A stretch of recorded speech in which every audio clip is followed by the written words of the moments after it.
Bismillahirrahmanirrahim. We are going to start few more articles related to our discussion in the subject of leadership, emotional intelligence, and decision making. And we are going to talk about the articles which are going to discuss the details of leadership and obviously related to the emotional intelligence and decision making. And in addition to that, we'll be looking at these articles in the concern of implementation, in the concern of practices in the organizations, and obviously in the concern कि हम किस तरीके से अपने आप को भी guide और ट्रेन कर सकते हैं towards betterment and towards improvement related to our concerns of leadership and emotional intelligence. So in that sequence, Dan Goleman is our author, and he is coming up with an idea related to leadership that gets results. And when we talk about idea in brief, it is said that when you are concerned with emotional intelligence and when you are trying to become a leader, these are the 5 characteristics that you have to bring in yourself. And those 5 characteristics are: number 1, self-awareness, which means knowing one's strengths, weaknesses, drives, values, and impact on others. One should be having self-regulation, which means controlling or redirecting disruptive impulses and moods. One should be having higher levels of motivation, which means relishing achievement for its own sake. One should be having the right level of empathy, which means understanding other people's emotional makeup. And one should always be having social skill, which means building rapport with others to move them in desired directions. And these are 5 pillars. These are the 5 main aspects जो कि एक emotional context में एक leader को intelligence build करने में मदद वो देते हैं. Now, when we talk about self-awareness, it is said that emotional self-awareness is basically the ability to read and understand your emotions as well as recognize their impact on work performance, relationships, and the likes. And obviously in the sequence, अगर हम बात करें accurate self assessment की, तो उसके बारे में आपका author लिखता है कि that is basically a realistic evaluation of your strengths and limitations. And at the same time, if we look at the expression of self confidence, it means that that is a strong and positive sense of self worth. Emotional intelligence में अगर हम अपने journey को एक step आगे और लेकर चलें, तो we are also linked with self management, which is related with self control as well. जब हम सेल्फ कंट्रोल या सेल्फ मैनेजमेंट की बात करते हैं, तो that is the ability to keep disruptive emotions and impulses under control. और उसके अंदर फर्दर हम डिस्कस करेंगे ट्रस्टवर्दीनेस को, which is a consistent display of honesty and integrity. Conscientiousness को डिस्कस करेंगे, which is the ability to manage yourself and your responsibilities. हम adaptability की बात करेंगे, which means skill at adjusting to changing situations and overcoming obstacles. हम बात करेंगे achievement orientation की, which is basically linked with the drive to meet an internal standard of excellence. और initiative की बात करेंगे कि our readiness to seize opportunities. So ये तमाम factors, trustworthiness, conscientiousness, adaptability, achievement orientation, initiative, ये तमाम तर आपके फैक्टर्स हैं जो कि हमें सेल्फ मैनेजमेंट के अंदर रिक्वायर्ड होंगे. Likewise, अगर हम सोशल अवेयरनेस की बात करें, तो the empathy is very much needed. और उसके बारे में आपका ऑथर लिखता है कि skill at sensing other people's emotions, understanding their perspective and taking an active interest in their concerns. जिसको हम एक एक्सप्रेशन में और भी कोट कर सकते हैं कि put yourself in others shoe and find out what are the circumstances, what are the desires, what are the needs, what are the emotions which others are actually exposed to. Likewise, organizational awareness हमारे पास होनी चाहिए. The ability to read the currents of organizational life, build decision networks, and navigate politics. तो ये इस चीज के बारे में इदराक होना, समझ होना, बूझ होना, ये बहुत जरूरी है. और सर्विस ओरिएंटेड भी आपको होना चाहिए, which means the ability to recognize and meet customer needs. Okay, तो इन तमाम चीजों के कॉम्बिनेशन से हमारी जो सोशल अवेयरनेस है वो प्रमोट हो पाएगी. लाइकवाइज अगर हम सोशल स्किल की बात करें, तो आपका ऑथर लिखता है कि विजनरी लीडरशिप की हमें जरूरत है. The ability to take change and inspire others with a compelling vision. हमें दूसरों को डेवलप करने की जरूरत है, जिसके बारे में वो कहता है कि the propensity to bolster the abilities of others through feedback and guidance. Likewise वो कम्युनिकेशन की बात करता है कि स्किल एट लिसनिंग, और आपको मैंने जैसे पहले भी अपने सेशन में बताया कि active listening is a very important tool which a leader should have. So skill at listening and at sending clear, convincing and well tuned messages, ये कैपेबिलिटी होनी चाहिए. इसी तरह चेंज कैटलिस्ट आपको होना चाहिए, जिसका मतलब है कि proficiency in initiating new ideas and leading people in a new direction. Likewise, अगर हम बिल्डिंग बॉन्ड्स की बात करें तो proficiency at cultivating and maintaining a web of relationships, ये तमाम चीजें आपके पास होनी चाहिए. आपका नेटवर्क स्ट्रांग होना चाहिए, लोगों का आपके साथ ट्रस्टवर्दी रिलेशनशिप होना चाहिए, और ऑब्वियसली ये तभी हो पाएगा when you try to understand them first and them to be understood. Likewise, getting the results in leadership concern, Dan Goleman idea and practice के अंदर चीजों को फर्दर एलेबोरेट करता है, और वो ये कहता है कि अगर हम 6 लीडरशिप स्टाइल्स को एट अ ग्लांस देखें तो हमारे पास उन स्टाइल से रिलेटेड जो इमोशनल पर्सपेक्टिव्स हैं उनकी डिस्कशन एक इन्वॉल्व हो जाएगी. फॉर एग्जांपल, अगर हम लीडर्स मोडस ऑपरेंडी को देखें in case of coercive style, तो वहां पर वो कहता है कि डिमांड्स इमीडिएट कंप्लायंस. अगर हम the style in a phrase की बात करें जिस पे के कोर्सिव स्टाइल एलेबोरेट हो रहा हो, तो that would be that do what I tell you. और अगर हम अंडरलाइन इमोशनल इंटेलिजेंस की बात करें तो उसमें ड्राइव टू अचीव, इनिशिएटिव और सेल्फ कंट्रोल के जो फैक्टर्स होंगे वो हमें नजर आ रहे होंगे. जब हम स्टाइल वर्क्स बेस्ट की बात करें कि when the style works best, तो उसके बारे में वो कहते हैं कि coercive style works best in a crisis to kick start a turnaround और विद प्रॉब्लम एम्प्लॉइज. और अगर हम ओवरऑल इंपैक्ट ऑन क्लाइमेट की बात करें तो in case of coercive style that overall climate would be negative. Likewise, अगर हम अथॉरिटेटिव स्टाइल की बात करें तो द लीडर्स मोडस ऑपरेंडी क्या होगा कि mobilize people towards a vision. उसमें स्टाइल इन ए फ्रेज हम कैसे डिस्कस कर सकते हैं, कम विद मी.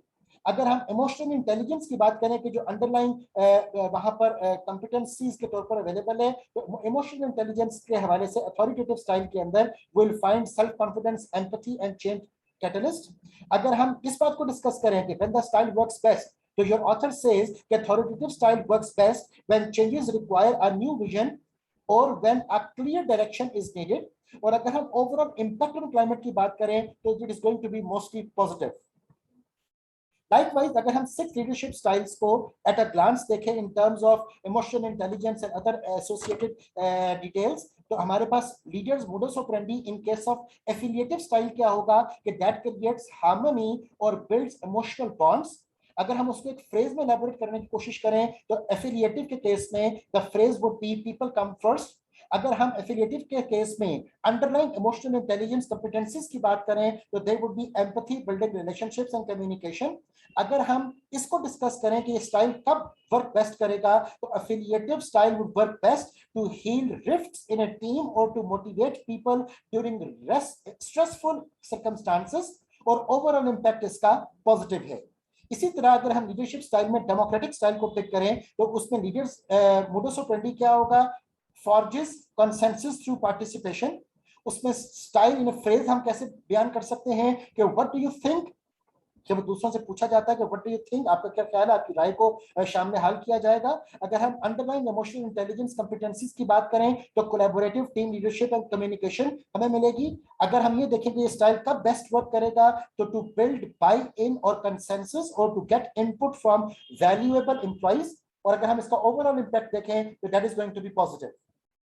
लाइकवाइज, अगर हम पेस सेटिंग स्टाइल की बात करें तो वहां पर लीडर्स मोडस ऑपरेंडी क्या होगा, sets high standards for performance. और अगर हम वहां पर स्टाइल इन फ्रेज की बात करें तो do as I do now. और अगर हम इमोशनल इंटेलिजेंस की बात करें तो conscientiousness, drive to achieve and initiative, ये वाले हमारे पास स्टाइल इमोशनल पर्सपेक्टिव में अवेलेबल होंगे. और अगर हम ये डिस्कस करें कि पेस सेटिंग स्टाइल कब वर्क बेस्ट करेगा to get quick results from a highly motivated and competent team, जबकि ओवरऑल इंपैक्ट इसका जो हमें देखने को मिला दैट वाज नेगेटिव. लाइकवाइज, अगर हम कोचिंग स्टाइल को देखें तो वहां पर लीडर्स मोडस ऑपरेंडी ये होगा कि develops people for the future. वहां पर स्टाइल इन फ्रेज होगा ट्राई दिस, लोगों को चांस दिया जा रहा है, बताया जा रहा है, समझाया जा रहा है, मेंटोर किया जा रहा है. अंडरलाइन इमोशनल इंटेलिजेंस और कॉम्पिटेंसीज जो हमें वहां पर मिलेंगी that is developing others, empathy and self awareness. ये स्टाइल कब वर्क बेस्ट करेगा, to help an employee improve performance और डेवलप लॉन्ग टर्म स्ट्रेंथ्स और वहां पर जो कोचिंग स्टाइल है वो ओवरऑल इंपैक्ट और क्लाइमेट कैसा क्रिएट कर पाएगा, that is going to be positive. Likewise, another very interesting article which is presented by Frederick Herzberg. उसने कहा कि one more time, how do you motivate employee? So यहाँ पर motivation के concern में हम अब leadership को देखेंगे. As you all may know, the two-factor theory or two-factor model presented by Herzberg, इसमें वो hygiene and motivation को elaborate करता है in terms of extrinsic needs and intrinsic needs. उसी कंसर्न को उसने इस आर्टिकल में एलैबोरेट किया कि how do you motivate your employees. So Herzberg का जो मेन मॉडल था मोटिवेशन हाइजीन थ्योरी, उसमें वो कहते हैं कि hygiene are basically related with extrinsic job characteristics. वहां पर inadequate working conditions, salary, incentive pay can cause dissatisfaction and prevent satisfaction. जबकि मोटिवेटर के केस में इट इज सेड कि इंट्रिंसिक जॉब फैक्टर्स ये होंगे जिसमें कि job enrichment including challenging job feedback and recognition addresses higher level needs which are associated with achievement, self actualization and etcetera. So यहाँ पर एक और चीज बड़ी अहम है हर्ट्जबर्ग के मॉडल में. हर्ट्जबर्ग का कहना यह है कि हाइजीन और मोटिवेशन ये एक ही बैंड के दो एक्सट्रीम्स नहीं है, ये एक्चुअली टोटली दो पैमाने, दो डिफरेंट पैमाने हैं. Hygiene can only talk about dissatisfaction and no dissatisfaction, जबकि motivation talks about satisfaction or no satisfaction. अब हर्ट्जबर्ग के मुताबिक it is said कि the best way to motivate someone is to organize the job so that doing it helps satisfy the person's higher level needs. अब अगर हम इन factors को list wise categorise करें तो जॉब डिससैटिस्फैक्शन से related जो hygiene factors हैं दे में इंक्लूड क्वालिटी ऑफ सुपरवाइजर, पे, company policies, physical working conditions, relation with others, job security. और अगर हम मोटिवेटर साइड के ऊपर चीजों को देखें तो that is talking about job satisfaction related perspectives which are promotional opportunities for growth, recognition, responsibility and achievement. Okay, ये मोटिवेशन और हाइजीन फैक्टर को एलैबोरेट करने के लिए I usually tell a story. बड़ी इंटरेस्टिंग स्टोरी है, तवज्जो से समझिएगा.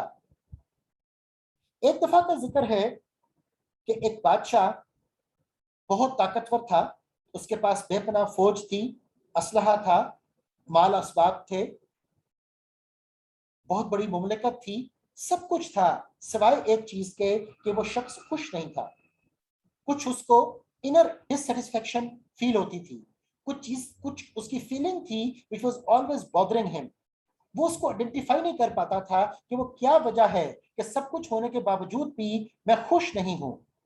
एक दिन उसने अपने वजीर आजम को बुलाया और बुलाकर उसे पूछता है कि मेरे पास जैसा कि तुम्हें पता है कि सब कुछ मौजूद है, शाहो हशमत है, ताकत है, मालो दौलत है, सब कुछ है, लेकिन मैं खुशी महसूस नहीं करता, तो मुझे बताओ कि मैं क्या करूं.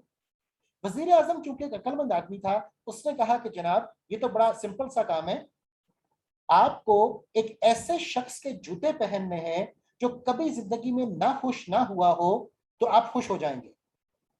इतनी सी बात को सुनने की देर थी कि बादशाह ने पूरे मुल्क में ऐलान करवा दिया कि कोई ऐसा शख्स जो ये क्लेम करता हो कि वो कभी भी ना खुश नहीं हुआ, मैं उसके जूते मुंह मांगे दामों खरीदने को तैयार हूं. यह ऐलान सुनते ही मुल्क के तूल अर्ज से बेशुमार लोग अपने जूते उठाकर इस ख्वाहिश में कि उनके जूते महंगे बिक जाएंगे वो महल पहुंच गए. इतने सारे लोगों को देखकर बादशाह को एहसास हुआ कि ये सब तो झूठे हैं. उसने उनको आजमाइश में डाला और जो ही वो लोग आजमाइश में पड़े तो वो सब नाखुश हो गए.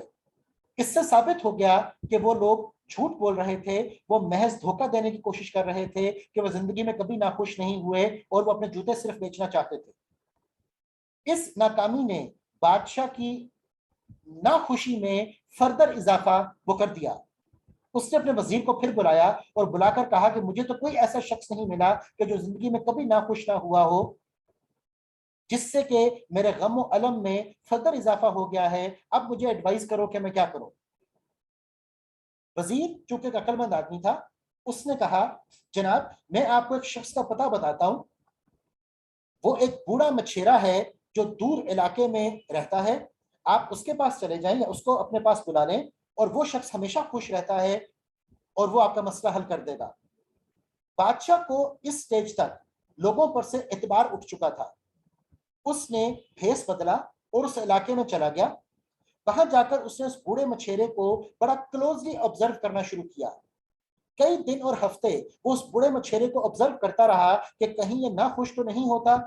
यहां तक कि उसको इस बात का यकीन हो गया कि ये बूढ़ा मछेरा हमेशा खुश रहता है, जहां जाता है खुश रहता है, जिससे मिलता है खुशी से मिलता है, और कोई उसको ऐसा मामला, कोई उसको ऐसी बात नजर ना आई जिससे कि उसको ये गुमान भी गुजरता कि ये कभी ना खुश होता है।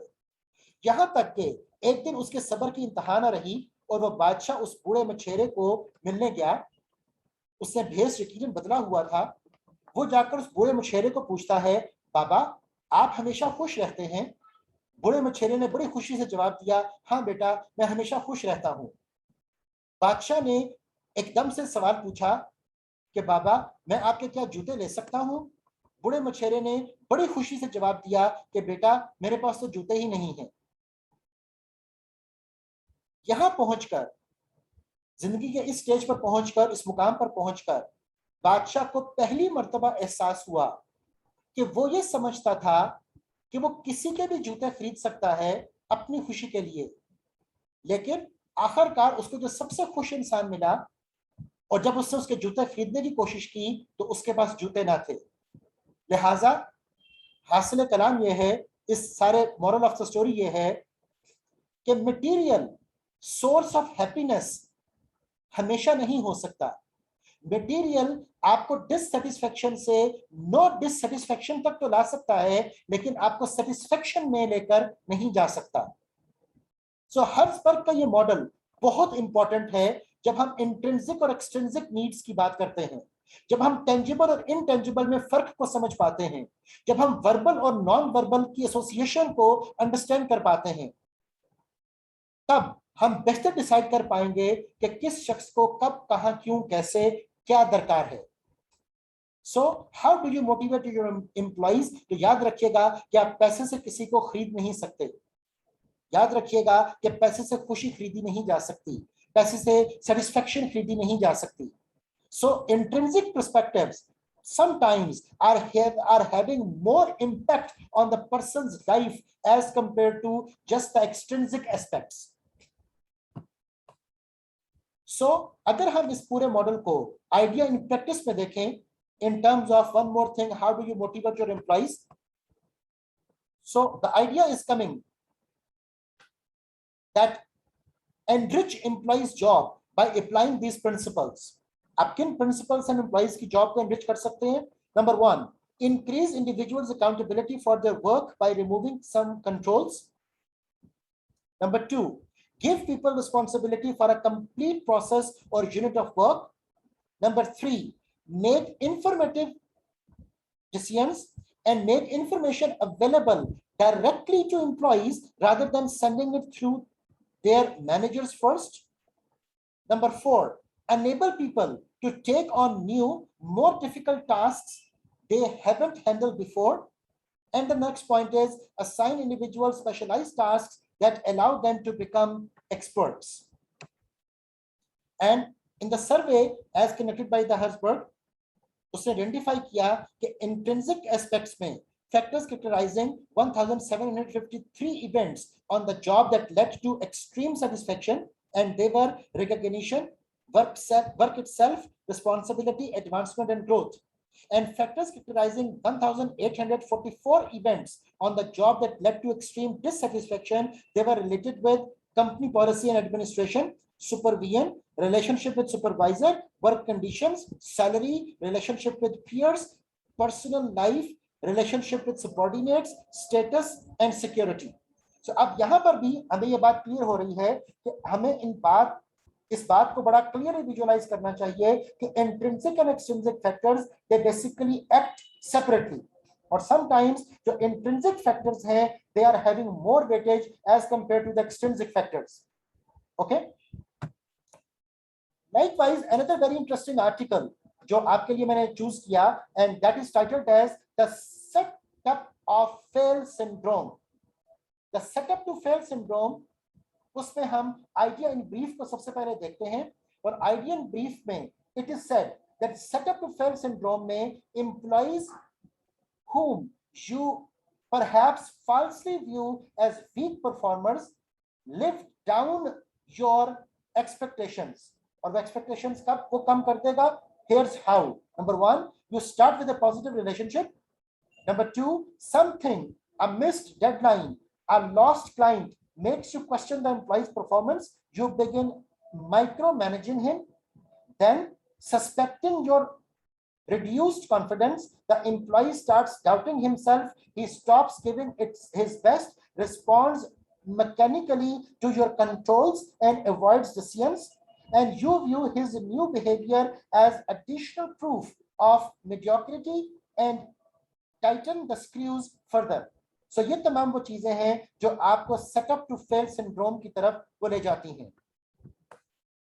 Now, when we talk about setup to fail syndrome, it is discussed that in with the in crowd and out with the out crowd, ये आप किस तरीके से incorporate करोगे? So it is said that the boss behavior towards perceived stronger performance वो क्या होगी? You discuss project objectives with a limited focus on project implementation, gives subordinates the freedom to choose his own approach to solve problems or reaching goals.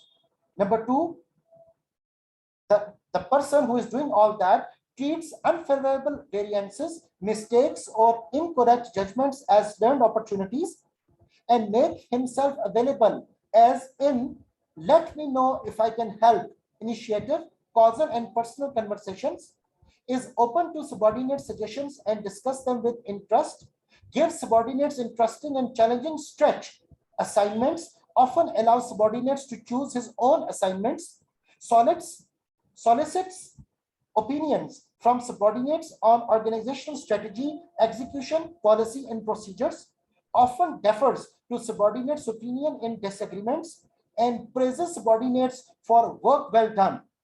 जिसके बरक्स अगर हम boss behaviour towards perceived weaker performance की बात करें, weaker performance की बात करें, तो इट इज सेड कि is directive when discussing tasks and goals, focus on what needs get done as well as how it should be done, and pays close attention to unfavorable variances, mistakes, or incorrect judgments, make himself available to subordinates on a need-to-see basis, and bases conversations primarily on work-related topics only, and pays little interest to subordinates' comments or suggestions about how and why work is done, reluctantly gives subordinates anything but routine assignments, when handles out assignments, gives subordinates little choice, and obviously monitors subordinates heavily. In addition to that, rarely asks subordinates for input about organizational work-related matters, usually imposes own views in disagreements, and emphasizes what the subordinate is doing poorly. So these are all the concerns which the leader is going to have in terms of his or her association with weak performers or stronger performers. अब अगर हम इस idea को the setup to fail syndrome को idea in practice में देखें, तो idea in practice में your author says कि how setup to fail starts. उसमें वो कहता है कि a manager categorizes employees as in or out based on number one, early perceptions of employees' motivation, initiative, creativity, and strategic perspectives, previous bosses' impressions, and early mishap or boss subordinate incompatibility. तो ये तमाम concerns होंगे जो एक employ को in and out की category में एक मैनेजर के साथ ठहरा रहे होंगे. Secondly, वो कहता है कि the manager then notices only evidence supported his categorization while dismissing contradictory evidence. The boss also treats the groups differently. उस केस में वो कहते हैं कि the in groups, वो लोग जो उसके चाहते हैं, वो लोग जो उसके फेवरेट्स हैं, वो लोग जो उसके इन ग्रुप में काउंट हो रहे हैं, वो कहते हैं कि the in groups get autonomy, feedback and expressions of confidence, जबकि जो आउट ग्रुप के लोग होंगे, चाहे उसकी वजह कोई डाइवर्सिटी हो, चाहे उसकी वजह कोई डिस्क्रिमिनेशन हो, लेकिन जो आउट ग्रुप के लोग होंगे, the out groups get controlling, formal management and emphasizing rules. अब इसकी कॉस्ट क्या है सेटअप टू फेल सिंड्रोम की? This syndrome hurts everyone. वो कहता है कि employees stop volunteering ideas and information and asking for help avoid contact with bosses or grow defensive. Secondly, ये सिंड्रोम क्या करेगा, कैसे हर्ट करेगा हर किसी को कि the organization fails to get the most from employees. ये सिंड्रोम कैसे हर्ट करेगा, the boss loses energy to attend to other activities, his reputation suffers as other employees deem him unfair, or team spirit wilts as targeted performers are alienated and strong performers are overburdened. ये तमाम वो concerns हैं कि ये setup to fail syndrome जो है it is going to hurt everyone and eventually the whole organisation. और ये सिंड्रोम बाज़ औक़ात अननोइंगली वो आपका बढ़ जाता है और आपको शायद एहसास भी नहीं हो पाता कि आप कब कहां क्या मिस्टेक वो कर रहे हो. Now certainly how to reverse set up to fail, ये हमारा एक मेजर कंसर्न होगा. इस सिंड्रोम से हम जान कैसे छुड़ाएं. If the syndrome has not started you need to prevent it. और वो हम प्रिवेंट कब करेंगे और कैसे करेंगे. आपका ऑथर लिखता है कि establish expectations with new employees early, loosen the reins as they master their jobs. Number 2, regularly challenge your own assumptions. Ask what are the facts regarding this employee's performance, is he really that bad. और convey openness में वो कहता है कि letting employees challenge your opinions, they'll feel comfortable discussing their performance and relationship with you. तो ये तमाम वो कंसर्न्स हैं कि जिससे कि हम इस सिंड्रोम को प्रिवेंट कर सकते हैं to occur. Now how to reverse set up to fail. और अगर सेटअप टू फेल हमारा हो जाए तो अब उसका रिवर्सल हम कैसे लेकर आएंगे. It says that if the syndrome has already erupted, discuss the dynamic of the employee. और वो हम कैसे कर पाएंगे उसके बारे में आपके ऑथर ने कुछ हमें प्रैक्टिकल सजेशंस दी, and they are number 1, choose a neutral non threatening location. Use affirmative language. For example, let's discuss our relationship and roles and acknowledge your part in the tension. Number 2, agree on the employee's weaknesses and strengths. Support assessments with facts, not feelings. Number 3, unearth causes of the weakness. Do you disagree on priorities? Does your employee lack specific knowledge or skills? Ask, how is my behavior making things worse for you? And then obviously identify ways to boost performance, training, new experiences, decide the quantity and the type of supervision you will provide, and obviously affirm your desire to improve matters. Likewise, your author says that agree to communicate more openly. Next time I do something that communicates low expectations, can you let me know immediately, ताकि आप corrective action on the spot वो कर सको. So setup to fail syndrome हम खुद बाज़-औक़ात create भी करते हैं और खुद फिर ऑब्वियसली हमें उसका मुदावा भी वो करना पड़ेगा, हमें उसका हल भी वो ढूंढना होगा. The next article that I'm going to talk about is again a very interesting article which is talking about what great managers do. अगर हम उसके आइडिया एंड ब्रीफ को देखें तो it is said कि what great managers do में how to make better use of your previous or precious time. You need these 3 tactics. और वो 3 tactics क्या है अपने precious time को fruitful बनाने के लिए. Number 1, continuously tweak roles to capitalize on individual strengths. Pull the triggers that activate employee strengths and tailor coaching to unique learning styles.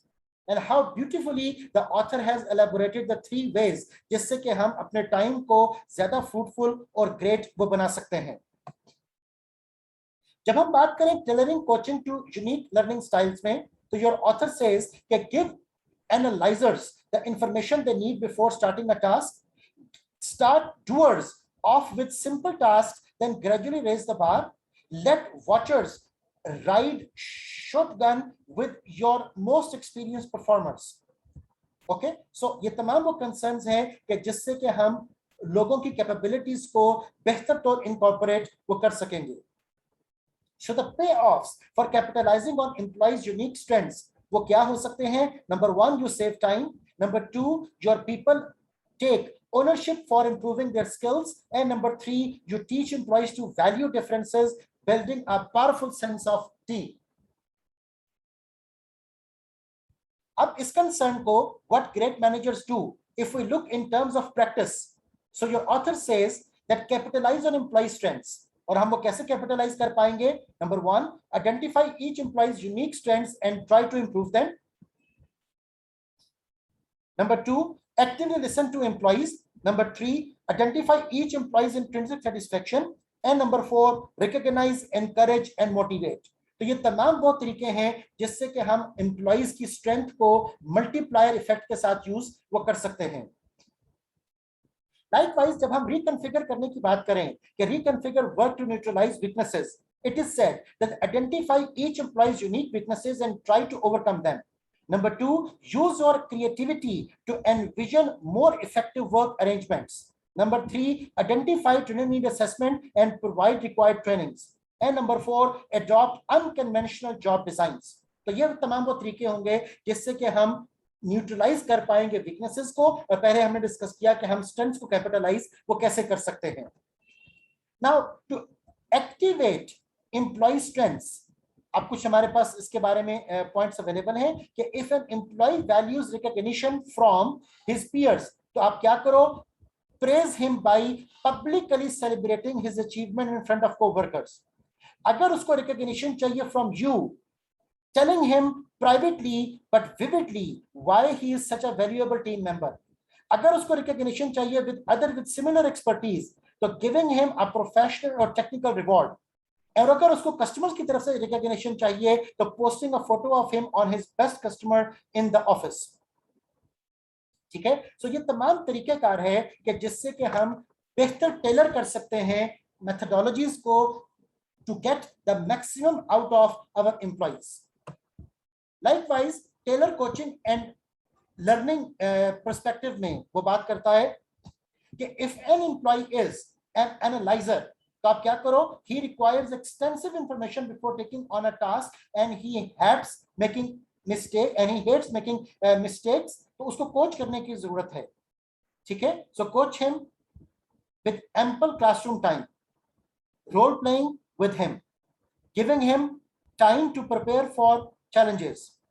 अगर आपका एम्प्लॉय डूअर है, तो he uses trial and error to enhance his skills while grappling with tasks. और वहां पर हमें किस चीज की जरूरत होगी, assigning him a simple task, explaining the desired outcome and getting out of his way, and gradually increasing a task's complexity until he masters his role. अगर हम एक वॉचर से डील कर रहे हैं, तो he hones his skills by watching other people in action, और वहां पर हमें किस चीज की जरूरत होगी, having him shadow top performers. Okay, तो ये तमाम तरीकेकार हैं कि हमें किस किस्म की कोचिंग वो प्रोवाइड करनी पड़ेगी to tailor the coaching to learning styles. The next wonderful article that I have selected for you is basically titled as Fair Processes Managing in the Knowledge Economy. और ऑब्वियसली जब हम knowledge economy की बात कर रहे हैं, तो knowledge worker, knowledge perspective, knowledge organizations, knowledge management, इन तमाम चीजों के बारे में हमें बड़ा डिटेल में पता वो होना चाहिए. सो जब हम एक नॉलेज इकोनॉमी में मैनेज कर रहे हैं, जब हम एक डेवलपमेंटल पर्सपेक्टिव की बात कर रहे हैं, तो वहां पर फेयर प्रोसेसेस क्या होंगे, आइडिया एंड ब्रीफ को हम देखते हैं. आइडिया एंड ब्रीफ में योर ऑथर सेज कि managing in the knowledge economy में always invite input from employees for any change, always explain the reasons for the change, always share new performance expectations, and always value and respect your human resource. ये हमारे पास की factors हैं जिनके बगैर हमारे लिए knowledge perspective को buildup करना वो मुश्किल होगा. अब इन नॉलेज पर्सपेक्टिव्स में अगर हम फेयर प्रोसेसेस को देखें, तो the fair processes would be let your decision be fair, develop an environment of trust and cooperation, channel people's energy towards organizational goals, welcome their idea and creativity, and develop their commitment, trust and innovation. अगर हम perceived threats of fair processes की बात करें, तो उसके साथ associated होंगे number 1 that managers assume that it may reduce their power, managers think that employees are only concerned with themselves, and managers don't want to face challenges to their authority. तो ये तमाम वो थ्रेट्स हैं जो कि एक fair process के साथ एसोसिएट हो सकते हैं, जो कि रुकावट का सबब होंगे to create the knowledge perspectives. अब fair processes managing in the work economy को अगर हम इन प्रैक्टिस विजुअलाइज करें, तो the 3 principles come in front of us. The first is engagement, which means involving individuals in decision making, encouraging individuals to challenge one another's ideas, developing an environment of respect and collective wisdom, and winning commitment of individuals. Second is explanation. इसके तहत clarifying the thinking behind a final decision, reassurance that people's opinion is counted, and creating an environment of trust and sharing. ये तमाम वो तरीके होंगे जिससे कि हम फेयर प्रोसेसेस को इनकॉर्पोरेट कर सकते हैं एक ऑर्गेनाइजेशनल फैसिलिटी में. अगर हम एक्सपेक्टेशंस की बात करें तो योर ऑथर सेज कि शेयर एक्सपेक्टेशंस, जैसे हमने 4-वे विंस के अंदर भी बात की थी. Define performance standards, penalties for failure होनी चाहिए, रिवॉर्ड्स फॉर अचीवमेंट होने चाहिए, और अवॉइड फेवरेटिज्म का होना वो बहुत जरूरी है. Another article which is going to change our perspectives towards leadership is talking about teaching smart people how to learn. उसमें जब हम आइडिया एंड ब्रीफ को देखते हैं तो teaching smart people how to learn में द फर्स्ट थिंग इज कि हमें प्रॉब्लम सॉल्विंग कैपेबिलिटीज के साथ मैनेजमेंट में आना चाहिए. सो उस प्रॉब्लम सॉल्विंग कैपेबिलिटी में we are basically going to have single loop learning. Okay, that you have seen a problem and you have to solve the problem. Secondly, reflect on your assumptions and test the validity of your hypothesis. यहाँ पर हमारी double loop learning आएगी जिसमें के feedback भी हमारे पास available होता है. So one must learn from failures and one must not cast blame on others. So blame game को अवॉइड करना ये हमारे लिए बहुत जरूरी है, बिकॉज ब्लेम गेम सिर्फ हमारी प्रोडक्टिविटी और परफॉर्मेंस को रिड्यूस कर देती है. ब्लेम गेम से हम कभी भी कुछ हासिल कंस्ट्रक्टिवली वो नहीं कर पाते हैं. Secondly, if we are learning how to reason productively, so उस केस में याद रखिएगा कि companies should teach people to reason in a new way. Okay, logic और reason based dialogues जो हैं वो हमेशा होना चाहिए. So people can be taught how to recognize the reasoning they use when they design and implement their action. And the people can learn how to identify organizational defenses, eventually causing organizational problems. Okay, तो ये तमाम वो चीजें हैं जिसके बारे में हमें बड़ा क्लियरली पता होना चाहिए कि हम लोगों को किस तरह से ट्रेन, डेवलप, इनकरेज वो कर सकते हैं, किस तरह से इन्वॉल्व, एंगेज कर सकते हैं, किस तरह से उनके लर्निंग कर्व को बेहतर से बेहतर वो बना सकते हैं. So human resource programs should be analytical and data driven. Okay, सिर्फ perception based analysis आपके पास वो नहीं होनी चाहिए. Likewise, when we are teaching smart people how to learn, idea and brief हम देखते हैं, और उस idea and brief में your author is talking about some very constructive ways जिससे कि हम लोगों के learning curve को बेहतर वो बना सकते हैं. For example, when we say teaching smart people how to learn, people think that they are open to critique and new learnings. ये उनका ख्याल है, but अब असल हकीकत क्या है? People have the desire to remain in unilateral control. People have the goal to maximizing winning while minimizing losing. People believe that negative feelings should be suppressed, and people have the desire to appear as rational as possible. Okay, तो ये तमाम वो expressions हैं जो कि out of research, out of evidence हमारे पास available हैं. So people have natural fear of failure. इस बात को हमें बड़ा clearly समझना और जानना चाहिए, और कभी भी उनके उस नेचुरल रिस्पॉन्स को, नेचुरल डिफेंस को वो चैलेंज नहीं करना चाहिए, रादर देन उसको अंडरस्टैंड करना चाहिए और फिर उसके मुताबिक करेक्टिव एक्शंस जो हैं वो लेने चाहिए. सो जैसा कि आपको मैंने बताया कि करेक्टिव एक्शंस लेने चाहिए. So your author is talking about develop productive patterns of behaviour. अब प्रोडक्टिव पैटर्न्स ऑफ बिहेवियर क्या हो सकते हैं? Your author says that apply the same kind of tough reasoning as to conduct strategic analysis, collect the most objective data, make inferences explicit and test them constantly and make sure to remain out of biases. Although आप अपनी biases को खत्म नहीं कर सकते, zero नहीं कर सकते, आप अपने favoritism और prejudice attitude को खत्म नहीं कर सकते, लेकिन you should be aware about those. You should be knowingly and consciously understanding कि आपकी किस हवाले से क्या biasness prevail वो करती है, और आप जब दूसरों से deal करो तो try to deal on some merit. Okay? So top management as role model वो हमारे पास होने चाहिए. So top management's personal values become organizational cultural values. ये बड़ा important expression है जो हमें समझना पड़ेगा. और हर organization के जो founders हैं, हर organization के जो building founders हैं, उनकी personal values उस organization के अंदर prevail वो कर रही होती हैं. So we have to be very much careful कि उनका source of value क्या है, उनके perspectives क्या है, उनके thinking processes क्या है, because eventually organization के हर aspect में वो चीजें छलक रही होंगी. So when leadership is willing and ready for criticism, it would be easy to implement.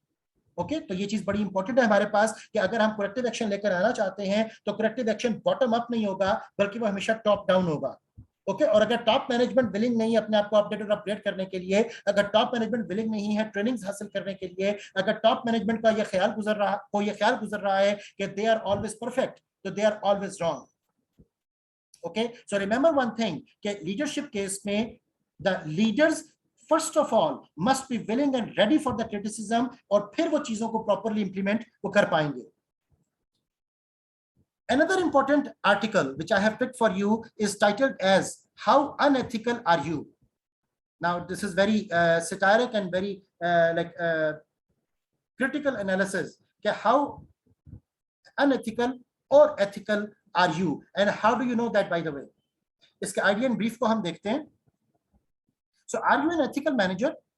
पहला जो एक्सप्रेशन हमारे दिल में आता है जिसमें कि कोई शक व शुबा हमें नहीं लगता और जो अजीब सेल्फ कॉन्फिडेंस हमें देता है कि यस ऑफ कोर्स, लेकिन इस यस ऑफ कोर्स के फौरन बाद हम बहुत से बट एंड इफ उनको भूल जाते हैं, how, when, where, with whom को भूल जाते हैं। So many questions would remain unanswered. Okay otherwise अपने ताई तो ये हमेशा ये ख्याल और ये गुमान गुजर रहा होता है कि the most ethical person on the face of earth is ourself actually. So our decisions are mostly based upon our assumptions about us, and there would be many clashes in our objectives and subjective inferences. ये बड़ा important expression है कि there would be many clashes in our objective and subjective inferences. Whose best interests are we really working for? और अगर हमने पीछे जो पढ़ा था टोटल लीडरशिप के अंदर में 4 वे विंस, अगर आपको वो तवज्जो से याद हो तो ये बड़ा इंपॉर्टेंट क्वेश्चन है हमारे लिए कि whose best interest are we really working for? And who is out there to exploit us to the maximum? Yourself, employees, organization, environment, society, or anybody, anyone, anywhere. तो ये बहुत इंपॉर्टेंट कंसर्न है हमारे लिए, ये सोचना, ये जानना, ये मानना कि हम अपने आप को इवेल्युएट आखिर किस ग्राउंड पर कर रहे हैं, किस बेसिस पर कर रहे हैं और क्यों कर रहे हैं। So are you an ethical manager? उसके हवाले से आपका ऑथर फर्दर कुछ चीजों को इन्वेस्टिगेट करता है कि we harbor many unconscious and unethical biases that derail our decisions. Hidden biases prevent us from perceiving reality. ये बड़ा इंपॉर्टेंट पॉइंट है और इसको हमें बड़ा कॉन्शियस लेवल के ऊपर सोचना और समझना पड़ेगा। They stop us from collaborating effectively with stakeholders. They erode our team's performance. They can also lead to costly lawsuits. So ये तमाम वो concerns हैं कि जिसके बारे में आपके पास क्या जवाब है, जिसके बारे में किसी भी लीडर के पास क्या जवाब है। बिकॉज बहुत सी ऑर्गेनाइजेशंस के जब केसेस फाइल हुए तो बहुत सी ऑर्गेनाइजेशंस के उन मैनेजर्स का शुरू में ख्याल यही था कि they are all ethical, they are all wonderful, लेकिन अननोइंगली वो उस गुनाह की दलदल में, वो उस गलती के दलदल में इतने धंस चुके होते हैं कि उनको एहसास भी नहीं गुजर पाता कि what mistake they have always been committing. So solution क्या है फिर इस सारी बात का? Your author says regularly audit your decisions, अपने फैसलों को परखते रहा करें। Expose yourself to non stereotypical environment, क्योंकि हमारे जो स्टीरियोटाइप्स है, हमारी जो बायसेस है, हमारे जो ह्यूरिस्टिक्स है, वो हमारी जजमेंटल शॉर्टकट्स में एरर्स क्रिएट कर देते हैं। So consider counter intuitive options as well. So rationality और इंट्यूशन, इन दोनों चीजों को साइड बाय साइड चलाना चाहिए। रीजन और लॉजिक को भी सोचना चाहिए और अपनी गट फीलिंग्स को भी इग्नोर नहीं करना चाहिए। अगर हम इस सारी बात को प्रैक्टिकल सेंस में लेकर आए, how ethical or unethical are you or are we or am I, तो उस केस में your author writes कि unconscious biases they are associated with everyone actually. So judging according to unconscious stereotypes rather than merit, गलती हो जाएगी। Juxtapose physical disability with mental weakness, गलती हो जाएगी। Portray poor people as lazy or dishonest, गलती हो जाएगी। Result, we may overlook the right person और इम्प्लिसिट प्रेजुडिस का शिकार हम लोग हो चुके होंगे। इन ग्रुप फेवरेटिज्म एग्जिस्ट कर सकती है। Granting favours to people with your same background, discriminate against those who are different, and promote and support only in group. अब वो जो डिस्क्रिमिनेशन भी है, वो जो इन ग्रुप में भी हमने लोग रखे हुए हैं, हो सकता है कि वो discrimination is based on age, gender, relationship, based upon nationality, sect, caste, religion, based upon color of the skin, based upon your origin, your purpose of existence, your reason for existence. So there are so many ways जिनकी basis के ऊपर आप discrimination वो बरत सकते हो. So overclaiming credit हमारे सामने आ सकता है. We consider ourselves above average by default. और ये बड़ा interesting phenomena है. Who is out there to actually calculate his or her weaknesses and faults by their own self? When all think the same, it would lack collaboration. जब यहाँ पर सभी leader होंगे तो फिर लीडर आखिर कौन होगा? And the real talent would feel underappreciated. और फिर जो काबिल लोग होते हैं वो अक्सर औकात compromise situation में वो चले जाते हैं. So what we have to do, we have to counteract biases. और biases को counteract करने के लिए we have to gather better data. We have to rid your workplace by stereotypical cues, and we have to broaden your mindset when making decisions, and we have to put yourself in others' shoe. इन तमाम चीजों के बगैर, एक right merit तय किए बगैर, अपना analysis catharsis किए बगैर, अपने self awareness and self control को इनकॉर्पोरेट किए बगैर हमारे लिए डिफिकल्ट हो जाएगा कि हम अपनी बायसेस को ओवरकम कैसे कर पाए. So that basically concludes a couple of articles which I have discussed with you. I hope that you have gained right knowledge out of all this discussion. Inshallah ta'ala, see you next time with more details and more discussions.